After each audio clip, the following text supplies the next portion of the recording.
Yo, what up? It's Aaron Moses. Today, man, we're going to be viewing a piece of the interview that was conducted by two officers and two caring parents of teenager nighttime Nicholas Loose Cannon Lindsay, who on February 2011 took the life of Officer David Crawford.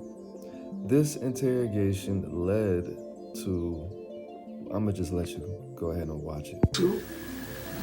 The police found one of Nicholas's shoes at the crime scene.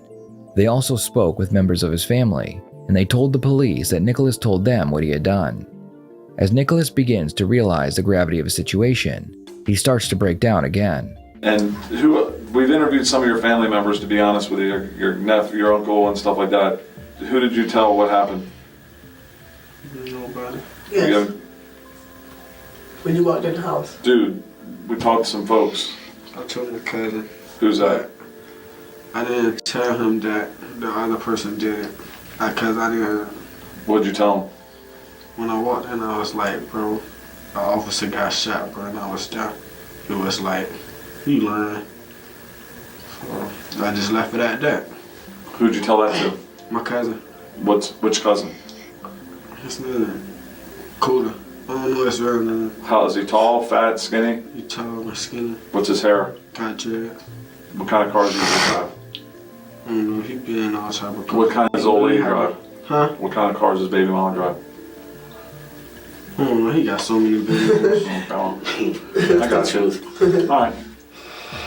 Who else you tell? That's it. Is it gonna be any way that you think I'll be able to be back home? Well, here's the thing. Hush! I want to be able to be like my brother. That's okay, honey. We're working. I wish this would never happen. I wouldn't be able to go through this. Why did it happen? That's the question. Why did it happen? It didn't have to happen. You were just boosting a car. Why did it happen? I don't know. I really don't. Do you have an idea? I don't know why this happened. I haven't even talked to him since. Well, there is a little bit of an issue, okay? And you already know what the issue is, okay? And you're having a hard time with it. You're obviously having a hard time with it. Because I want to be able to be home. I understand that, but I think it's a bigger issue than that. And that is? You don't want to say it. You don't want to say it You for don't tell your mom them and in front dad. of You your don't want to mom and disappoint them. We're not disappointed. No, Okay. That's the true statement. Listen. Honestly. This is important what he's about to say. There's a witness that saw this happen. Okay. That saw everything that happened. Okay. There's only one person there with the officer. So with your parents here, we'd appreciate the whole truth. And there's a reason why you did what you did, and he needs to know it. It jumped off quick, we know that. But there's a reason Scared? What? Tell us what happened. You're trying to boost the car. why. You're right, the officer told you to wait up. You turned around. There's a witness that saw the whole thing. Tell the truth, son. It doesn't matter. Just tell the Let's truth. say it, son. That's why we tell you don't lie. Tell the truth. Just go ahead. And it came too far to turn around. You know, put yourself at the scene, so you might as well go ahead and tell it. We still gonna be sitting right here.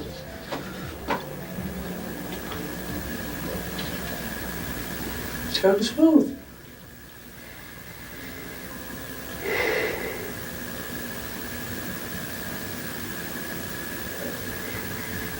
Just want to go home. Tell the truth, son. Let's do this now. Come on. Let it out. Come on, son. Come on. Go ahead and let it out. You did it. You done came this far. Come on. Just tell him. It doesn't Say matter. it. We still feel the same way. We Just tell the stand here truth. for you. We're not turning our back on you. What did I tell you? Tell us Take the same. responsibility. for Just what get it you off did. your chest, bro. Please. Please. For me, I'm asking you to do this. Alright. Everything I told you that happened is true, but you canceled your parents out of it. Okay. Then tell us what happened when the officer came up and told you to turn around. Tell us what happened. You told me, stop. I stopped. I was already scared because I seen him coming. I was scared because I had the gun on me. didn't want to go to jail. Okay. And I was really scared. So what happened? Tell us what happened. That's okay, son. Tell him, son. Tell him, son. You already told him. So just go ahead and tell him what you did. You were scared. You were scared. You didn't want to go to jail with a gun on you. What happened? When I put it, You pulled it out. Come on. You was already there. Come on. Let's take it on through the door. I thought it was on safety, but it wasn't. And I pulled it out with my finger on the trigger. Then when it just started shooting, he reached for his gun. Thank you. I had to do it because I didn't want to die. When you shoot now. I'm so sorry, y'all, for y'all officer. Let me ask you this. Oh, Daddy, I'm sorry. Let me- It's okay. Nick, let me ask you this. Why? Why? You had a choice. Why did you pull the gun versus raise your hands?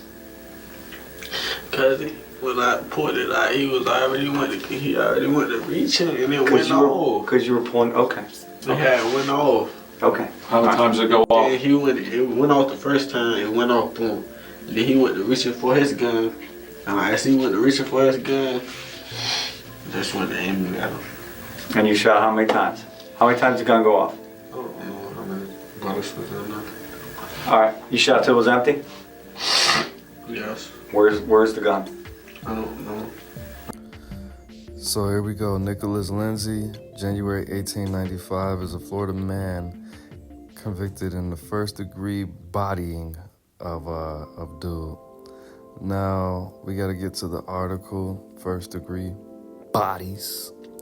According to records, Lindsay has a prior record of non-violent crimes such as grand theft and trespassing. Although he attended school on the day of the occurrence, he had missed 40 days during the school year. Now, school is only like 36 weeks, so that means he missed more than 10% of school, which is another reason why I say his parenting is just not what it is. Gibbs High School former principal Kevin Gordon spoke with Lindsay about cutting class. The principal and his reading intervention teacher said the teenage suspect had always complied with authority except for the one at home. One teacher, Karen Morse, stated that he was a typical teenager who would strive for that teacher attention to do his best. Off campus, Lindsay appeared to be a different person. Lindsay's Facebook page showed he had a gang name. St. Petersburg Mayor Bill Foster recognized Lindsay when he saw the mugshot. He met with the teen inside his home during a 2010 outreach, the community event. It was after his first arrest for grand theft. Foster said that the teen impressed him the most. Impressed him the most and said he had a goal to succeed in life. Foster went on to say that he wanted Lindsay tried as an adult. Now, on February 21st, 2010, Officer David Crawford, 46, was responding to a call of a suspicious person near Tropicana Field late that night. The caller stated that the man was holding a brick in his backyard and had jumped a fence. The caller thought he might be a burglar. Officer Crawford arrived to the area and spotted the person, then got out his vehicle. At 10:37, Donald J. Ziegler, another officer, noticed and reported the exchange of gunfire. Ziegler found Bro lying near his cruiser, and he was hit multiple times at close range after reaching for a notepad. More than 200 officers from different agencies across Tampa Bay poured into the city to take part in the massive manhunt for the suspect. Now, I apologize because I got a couple things wrong. I thought that they said that the suspect was in somebody's backyard with something that was like a brick. I don't know how I got that. We also have to understand that this dude, they're saying his IQ was like 70-something to 80-something, which is legally the R word, man.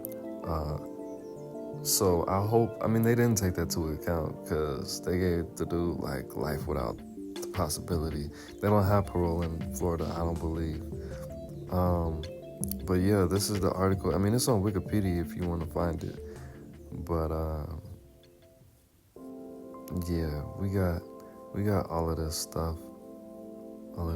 So there are a plethora of things that I want to break down in this case, in this footage. I watched a good amount of it. So before where I came in, the parents were really on him, leaning on him, trying to get this information. I'm going to touch on that a little bit later.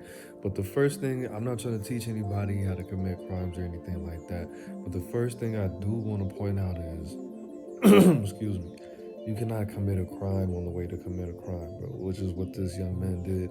If you read the Wikipedia article, it said that he got somebody's attention because he was in their backyard with what appeared to be a brick while he jumped a fence on the way to go break into this car or what have you, which is not smart. That's like hitting up a gun store or a gun shop on the way to go hit a bank. Excuse me for 1 second.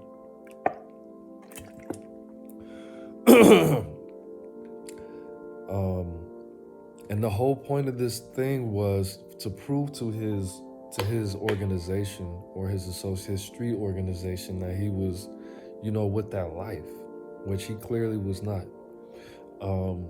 Because 9 times out of 10, they were going to cash this car in or take it to a shop. They were going to use that car to commit some kind of crime themselves, whether that had been a drive-by or some kind of deal or whatever they were going to use it for, which is why they got him to try to go steal a car for them. You know what I mean? Which is, it is what it is. The second thing that I do want to point out, bro, that's a violation. That's a straight violation. Why are you wearing flip-flops to go commit a crime like this, where you have to possibly run, where you jump the gate, and where you have to drive, bro? Why they call it wearing shower shoes in the day room, okay? Why are you doing that? Why are you going out with footwear that you are not? You would have been better off wearing nothing, because if you don't know, that was a piece of the evidence. He ran out of one of his flip-flops and left it on the scene, okay? The next thing is telling his cousin, put him in a really bad spot, put his cousin in a bad spot, because them knowing that his cousin knew made him an accessory, and they could charge his cousin with obstruction of justice, because if they can prove that you knew a crime happened, but you didn't say anything, even if you didn't volunteer to call the police and tell them what happened, you could be charged with a crime. So he tried to back off and say, I don't know, I didn't tell anybody. It's already up, bro. So that was bad. Nextly, he would have told on somebody, which is real bad, okay? When his mom or I can't remember which parent, when he lied and said it was this imaginary person named James, let's say there was no witness, he would have gave a bogus description. Even though he is only 15, he would have still made it within reason. He wouldn't have made James have a purple mohawk and he was wearing a green shirt and he had a big nose piercing. He wouldn't have did all of that, and he was wearing cowboy boots. He wasn't gonna do that. He was probably gonna say James was a dark-skinned dude with a bald head, wearing a black tee and wearing some forces. He would have gave a practical description. Now the problem with that is there's a guy that looks like that in Florida, because they were in St. Petersburg. There's a guy that looks exactly like that. And if not, and they would have put the book of pictures in front of him, he would have pointed out somebody that had nothing to do with this. We also have to take into account that in this situation, the father is weak. The father is weak. Why do I say that? Because, I'll just say this. Because he was following the mother in this situation. You could just sense the energy of the mom's domination in this whole interrogation. Okay, you could sense it. She was being more vocal, she was being more active, and you could definitely tell that the father has influence on him, but that's a lot of the reason why he did this. Now, I was watching a G Herbo interview, and these are two totally different people in totally different cases, but somebody asked G Herbo if he had two parents in his home. He said yes, and he was, and whoever, I want to say Vlad asked him, like, so you had two parents and you still decided to game bang and do all this crazy stuff? And he said, yeah, I just didn't listen to my dad. Like, okay, 9 times out of 10, both of his parents were working, but you still don't have fear of your father enough to not do something like this.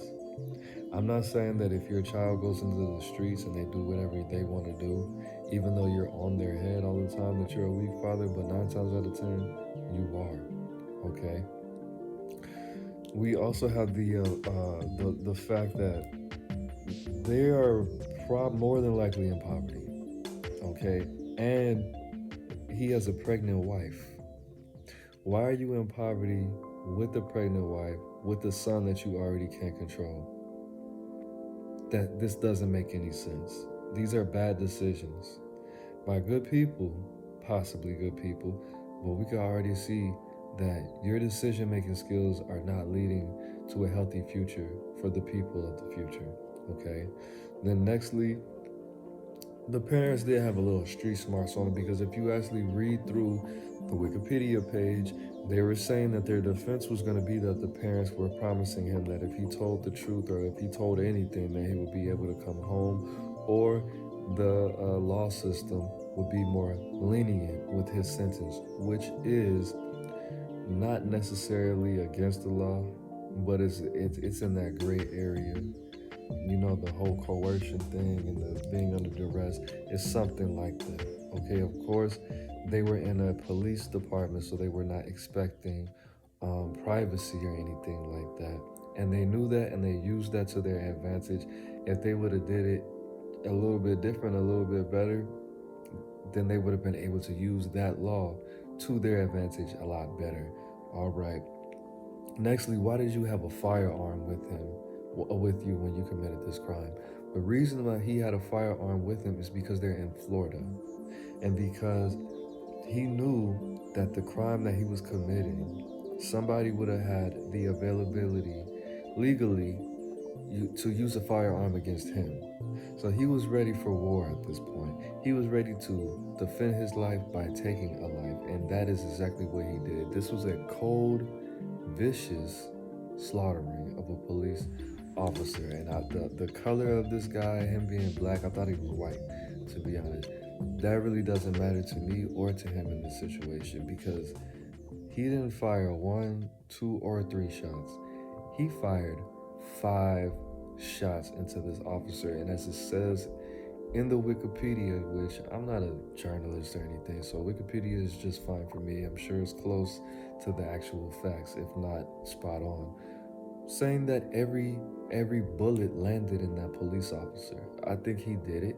I think he enjoyed it, and I think that he was prepared for that. I think that he felt proud of himself, because that's what he set out to do. If he wasn't going to be able to get away with taking this vehicle, he was going to take somebody's life in the process and be able to tell his gang that he did it and got away with it. Okay, I don't want to see this black man, because he was 15 at the time. He's 29 now. I don't want to see this black man in prison for the rest of his life at all. Okay, but I'm just letting you know my opinions and my thoughts on this situation. So let me know what you think in the comments. It's Aaron Moses. I'm the bang, you the bang, we the bang together, man. Life's in the breath. Breathe it in. Peace.